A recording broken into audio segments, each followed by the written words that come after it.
Oke, assalamualaikum warahmatullahi wabarakatuh. Ketemu lagi dengan gue Nuksar di channel kelas informatika. Nah, kita kali ini akan belajar tentang tabel di dalam HTML. Jadi kan di part sebelumnya kita udah belajar tentang atribut ya. Jadi di dalam materi tabel kita akan mengenal atribut ya, atribut dan identasi. Makanya gue ajarin soal identasi dan atribut. Jadi wajib kalian belajarin soal itu di part 5. Sekarang kita lanjut di part 5. Sekarang lanjut di part 6 ya. Udah hampir seminggu ya. Udah pas minggu gua nggak ngupload video soalnya gue sibuk kerjaan, sibuk tugas, ngoding, dan ya ada urusan lain. Nah, kita mulai. Jadi sini gue udah nyiapin Firefox-nya buat praktek bentar. Ini gue udah nyiapin contoh tabel. Nah, kita akan belajar tentang struktur tabel. Jadi tabel dalam HTML itu, atau tabel, entah tabel apapun itu, gini ya, gua bakal jelasin. Gini, kita bisa lihat bahwa yang di sini ini namanya baris 1 kolom 1 karena berada di baris pertama kolom pertama. Ntar kita hapus dulu biar lebih jelas. Gini, jadi kotak-kotak yang vertikal yang sini nih, vertikal ini namanya baris 1. Ini juga vertikal kan, jadi ini ada baris 2. Nah, selanjutnya nggak ada kotak lagi vertikal, berarti udah 2 baris doang, cuma ada 2 baris. Tapi kalau yang horizontal yang bawah gini, yang bawah ini nih, kan ada 3 nih, yang arah yang bawah nih, itu ini kolom 1 2 3, jadi ada 3 kolom. Ini gue salah bikin, baris 2 kolom 3 gitu ya. Cancel. Ntar, jadi kalian harus pahami ya, jadi kotak-kotak yang vertikal ini namanya kolom, baris. Yang vertikal namanya baris. Ini ya, ini ada 2 baris, jadi cuman 2 baris doang. Kalau kolomnya ada 3 ya, 1 2 3, ini ya ada 3. Ingat, jadi kalau kita pengen tahu gini, ntar pengen tahu ini baris berapa kolom berapa, kita lihat ini berada di baris berapa. Ini kan bisa kita lihat bahwa ini ada baris di baris pertama paling atas ya, baris pertama. Ini kolom berapa? Ini kan ada 3 kolom, kita hitung dari 1 2 3. Nah, kan baris yang ini terletak di kolom 1 ya, berarti ada di baris 1 kolom 1. Oke, gitu. Nah, kalau yang ini kok bisa bang baris 2 kolom 2, itu gimana ceritanya? Nah, kita bisa lihat di sini dia tuh berada di baris kedua. Ini kan kita bisa lihat bahwa yang vertikal ada 2 ya, ada 2 vertikal, ini yang pertama dan kedua. Bisa dipastiin berarti yang semua yang ada di sini tuh barisnya 2, dan semua yang ada di sini barisnya 1. Ingat ya, semua yang ada di atas itu barisnya baris pertama. Nah, kalau yang kedua ini, yang ini nih baris ke 2. Nah, kolomnya di baris kedua ini ada 3 kolom. Kolom 1 2 3. Nah, begitu juga sama baris 1. Ada 1 2 3, semuanya ada 3 kolom. Jadi kita bisa lihat bahwa yang ini kan kita pengen cari tahu ini di kolom berapa, di baris berapa. Yang baris kan udah ketemu bahwa ini ada di baris kedua dan kolomnya yang kedua karena dihitung dari ini 1 2 3 gitu kan. Oke, udah paham lah udah ada gambaran soal tabel gini. Jadi dalam HTML itu ada namanya tabel simple sama tabel kompleks ya. Jadi yang gua jelasin cuma tabel simple, soalnya kalau tabel kompleks itu jarang digunain bagi gua sih. Ini kalau tabel kompleks itu ada headernya, ada judulnya, misalnya gini, ini di sini ada kotak lagi di sini, terus di sini lagi ada kotak lagi di sini, ini nomor gini ya, gini 1 2. Nah, terus ini misalnya barang bla bla, ini nggak tahu apa ya. Ini headernya nih, header ini namanya header yang di sini. Ini header. Sorry ya kalau berantakan gitu ya, kalian ngerti kan yang mana gitu. Itu namanya tabel kompleks, ada headernya ya. Jadi gua cuma ngejelasin tabel simple, soalnya tabel kompleks ini udah ribet terus jarang digunain bagi gua sih, jarang digunain gitu. Jadi fungsinya buat tabel di HTML itu apa sih? Misalnya kalian kalau bikin tabel di HTML itu bisa dipakai buat bikin kalender pakai HTML ya, kalender dan lain-lain gitu.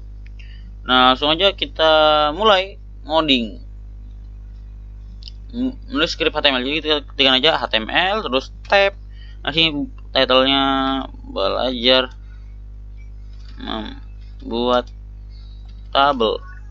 Oke, di sini kita bikin H1 buat penjudulnya tabel 1. Nah, gue udah jelasin tadi bahwa di dalam tabel itu ada kolom dan baris dan kolom. Jadi untuk membuat tabel kita itu menggunakan tag yang namanya tabel gini ya. Tulisannya table ya. Bukan tabel gini. Bukan tabel gini tapi L-nya duluan. Oke, terus tab. Nah, terus dia langsung ada kayak gini ya. Ada tag penutupnya. Langsung aja enter biar auto identasi ya. Tuh. Ini langsung yang kedip-kedipnya langsung ada di sini. Nggak di pinggir ceritanya gitu. Itu namanya identasi. Gue udah jelasin di video sebelumnya, kalau belum ya cek ya di playlist belajar HTML.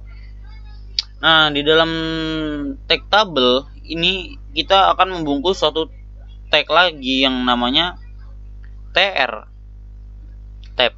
Jadi tr ini adalah singkat dari table row. Table row enggak? Ini gitulah. Jadi kalau ini kan misalnya kita punya satu tr ya. Cuman kita bikin cuma satu tr, ini berarti ada satu baris doang. Sesuai contoh tadi, kalau ini contohnya kan ada 2 baris ya. Jadi kita bikin kayak gitu juga, bikin 2 baris ada. Kita akan bikin 2 tr. Jadi setelah tr ini kita bikin lagi tr lagi sini. Jadi dalam tr ini kan sebaris. Ingat, sebaris punya kolom masing-masing. Ini baris pertama ada punya 3 kolom. Baris kedua punya 3 kolom juga ya. Ingat. Jadi kita bisa ikutin kayak gini. Jadi kita udah bikin 2 baris dan kita tinggal bikin mau berapa kolom barisnya, bro. Di sini kita pakai identasi lagi. Jadi di antara tag pembuka dan penutup tr ini enter. Nah, terus kita bikin tag buat bikin baris. Ini kan tr kan buat baris ya, table row. Singkat gue table row singkatannya. Tr ini buat baris. Sedangkan kalau ini td buat td ini kolom gini ya. Ini misalnya ini baris 1 kolom 1. Ntar kita bikin 1 kolom ya dulu ya. Terus di sini juga td. Ini kan kita bisa lihat bahwa tr ini tr yang kedua ya. Ini tr pertama, tr yang kedua. Nah, yang tr kedua ini berarti baris 2 kolom berapa? Ingat kolom 1 karena dia ada masih td-nya masih sekali, ini masih paling atas, paling pertama td-nya. Kita bisa lihat kalau ini tr-nya paling pertama berarti nanti baris pertama. Kan ini tr-nya kedua berarti baris kedua. Kita bisa juga ini td-nya baru td pertama kali di dalam tr. Berarti ini masih kolom 1. Ini sama kayak ini juga. Ini td-nya baru sekali di dalam tag tr yang ini. Gini ya. Coba kita save, kita klik kanan open in browser. Kita lihat. Nah, di sini bisa dilihat bahwa ini udah jadi tabel ini. Tapi Bang, kok Bang nggak kayak yang dicontoh, Bang? Ini ada garis-garisnya kayak gini. Yang ini garis kan nih. Itu gimana? Nah, itu pakai atribut namanya border. Nama atributnya border. Di sini di dalam tabel ini ketikannya border. Ingat pas mau kita gantikan border itu kan nah ini langsung ada auto complete nya. Ini nama auto complete ya, border. Terus ada attr ini singkat dari atribut. Langsung ya ketika klik enter, itu langsung muncul kayak gitu. Nah, ini kan kita bisa lihat bahwa ini nama atributnya. Gue udah jelasin sebelumnya. Nama atribut ini sama dengan, terus ini value nya. Jadi yang di dalam mouse gue lagi rusak. Jadi di dalam petik ini adalah value dari border. Jadi untuk tabel itu satuannya pixel. Tapi kita nggak usah tulis px ya. Jadi kalau di HTML misalnya kalau pixel disingkat px gini ya. Tapi nggak usah, kita tinggal ketikkan aja angkanya. Ada kata 5 ya. Jadi tebal bordernya ukuran 5 pixel. Kita save, kita kita refresh. Nah, bisa kita lihat bahwa ini ada kayak ya. Tuh. Ada pinggirannya, ini bordernya. Yang pinggiran ini border. Kita zoom, bisa nggak zoom ya? Bentar. Nah, ini kan gede, enak lihatnya. Ini bisa dilihat tuh di pinggir-pinggirnya itu ada Ini bordernya namanya di pinggir-pinggir ini. Nah selain di pinggir-pinggir, bang kok ini nggak mirip bang kayak ini bang, gimana ini? Ini kan kecil gini, ini diatur aja bro. Terus ada garis yang apa? Vertikal, horizontal, vertikal. Ya, ini horizontal ya. Oh ada garis horizontal bang, kok kalau yang dicontoh ini nggak ada bang, ini gimana caranya? Oh itu pakai anu lagi, pakai cell padding sama cell spacing, itu atribut lain. Ntar gue jelasin. Ini atur aja, jadi jangan 5 lah, 1 aja ya. Udah cukup nih 1. Ntar ini udah lumayan kecil daripada yang tadi. Tuh. Oke, ini langsung aja kita pakai yang atribut selanjutnya, namanya cell. Nah ini langsung muncul ya saran katanya yang auto complete-nya cell spacing sama cell padding. Itu gunain cell spacingnya dulu. Nah ini value-nya itu suatu angka dengan satuan pixel, tapi kita cuma perlu tulis angka doang, nggak usah px ya. Langsung ya, misalnya andai kata 2. Kita lihat efeknya kalau kita tambahin atribut ini, kita lihat efeknya kalau ada atributnya. Oke, kita refresh. Oh nggak kelihatan ya, gue lupa ini cell padding buat mananya, cell spacing yang mana. Ntar gue inget-inget. Oh iya, jadi cell spacing itu buat memberi jarak antara sel. Gue lupa jelasin. Ini kan bisa kita lihat bahwa di contoh ini kan,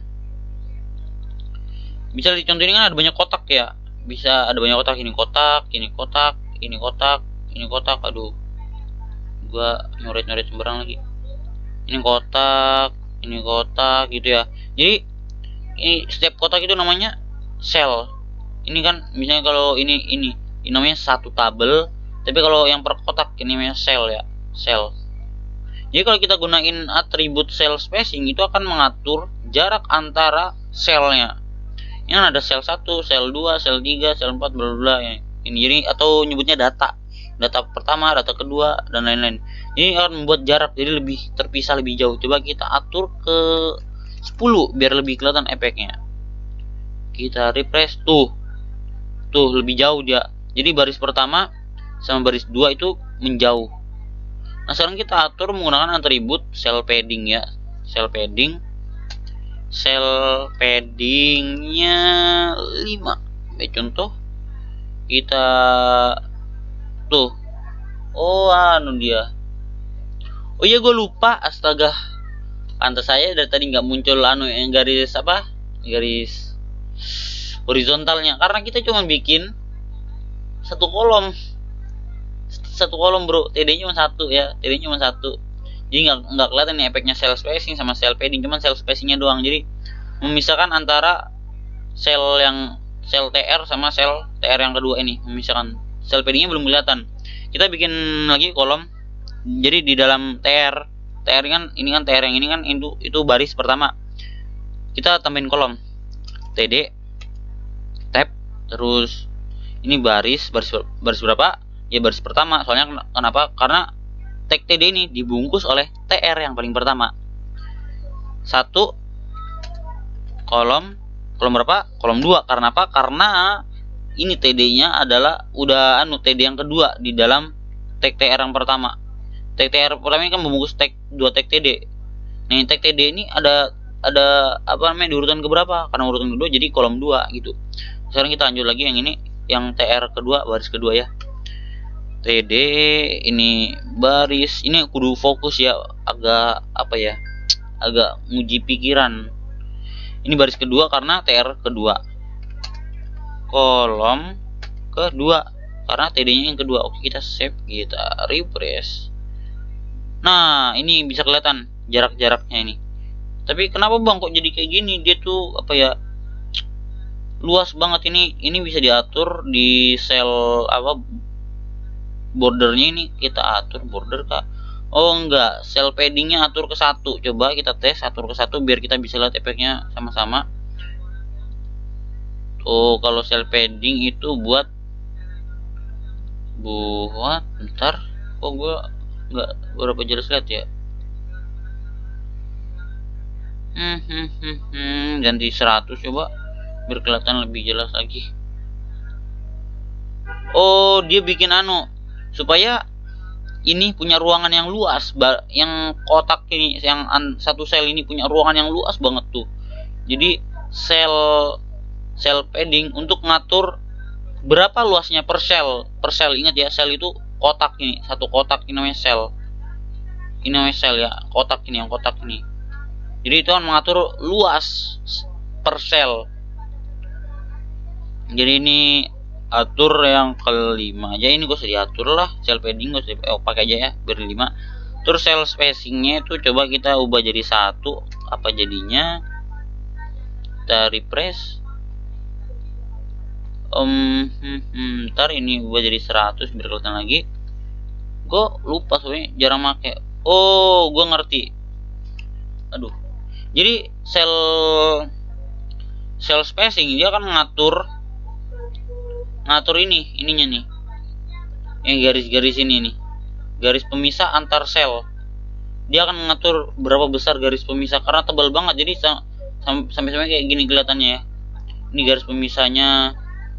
Ntar gua lagi ini screenshotnya gini. Ini baris pemisahnya. Ini baris pemisahnya juga. Ini anggaplah yang tabel gini ya. Tuh kan ini baris pemisah. Ini juga baris pemisah, jadi ada 4 sel. 4 sel ya. Oke. Anjir, amburadul gambar gua. Sekarang kita akan belajar lanjut lagi nih, ubah jadi 1 aja, bordernya jadikan 5, kita lihat biar kita paham. Kita refresh. Oh, jadi kayak gini ya. Udahlah kayak gini aja. Ini atau nggak usah diatur ya, cell spacingnya nggak usah diatur, nggak usah. Coba kita save, kita refresh. Ya ntar kalian bisa customize sendiri sampai udah jadi kayak gini ya, sampai jadi yang kayak contoh gua. Jadi tugas kalian setelah kalian belajar soal tabel ini, soalnya gua lagi malas mikir bro. Nah sekarang kita akan lanjut. Misalnya kita pengen bikin kolom ketiga, gimana bang? Tambahin aja TD sini, TD baris ke 1 karena dibungkus oleh TR yang pertama ya. Baris 1 kolom 3 TD tab. Ini baris kedua karena TR yang kedua. Ini caps lock gue nyala, pencet shift lagi. Baris 2 kolom 3. Nah ini ya cara membuat kolom baru, ingat ya, itu penting. Jadi ya udahlah sampai sini aja gua ngejelasin soal cara membuat tabel di dalam HTML ya. Jadi di part selanjutnya kita masih belajar soal tabel. Jadi kita akan menggabungkan antara tabel ini. Ntar gue screenshot terus gue coret-coret. Nah jadi ini kan bisa kita gabungkan, misalnya ini nggak usah pakai garis bang, ini langsung gabung. Gimana caranya bang? Aduh kok nggak bisa coret. Ntar. Nah ini supaya langsung kegabung tuh gimana caranya? Nah itu ntar kita bakal ubah pakai namanya row span sama call span. Jadi kita tadi itu pakai atribut call span sama row span. Jadi yang kali ini kita hanya cuman belajar tentang border, cell padding sama cell spacing ya. Ingat ya. Jadi ini udah cukup lama, gue udah banget kerja 18 menit, udah lama nih. Sorry ya kalau penjelasan gue berbelit-belit tadi itu, soalnya gue pengen berusaha supaya ngejelasin tuh enak dipahamin, tapi malah kayak berbelit-belit gitu. Sorry banget. Oke, ya udah cukup itu aja konten gue kali ini. Jangan lupa like, comment, dan subscribe. Gua Nuser dari channel Kelas Informatika. Salam.